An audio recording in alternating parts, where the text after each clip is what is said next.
Hey everyone, and welcome back to another video. And in this video, I'm going to show you how to find low equity properties on Propwire. Now this video is going to be particularly useful for individuals who are trying to get lead types as far as individuals who have low equity or less than 20% of their house.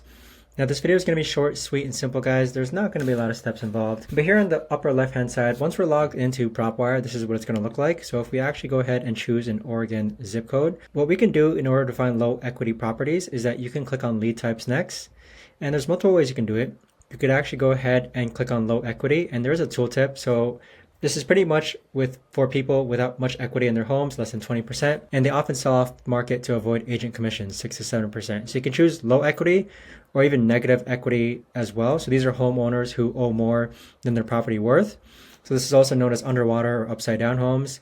So these are distressed sellers, are excellent short sale leads. So if you click on low equity, we'll see how many search results that narrows it down to. So now we're down to 1,739 results. Now, the way you can actually filter it out more is that you can click on this more button or click on the price or property types for bed and baths. So if we click on more and then click on property filters, we can choose single family homes. We could also do owner filters as well. So let's say at minimum, we want them to have at least 2 years of ownership. And we also only want to work with individuals. So we'll say properties owned by the owner as max 2, and we can save and close. And you can now see that that's narrowed down our search results to 1,086 search results of low equity homes. Now with this list, you can actually export it using Propwire. But that right there, guys, is the best and easiest way that I know of to actually go ahead and find low equity homes on Propwire.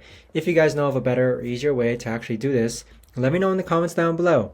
I would love to know. Thanks so much for watching, everyone, and I'll see you guys all in the next video.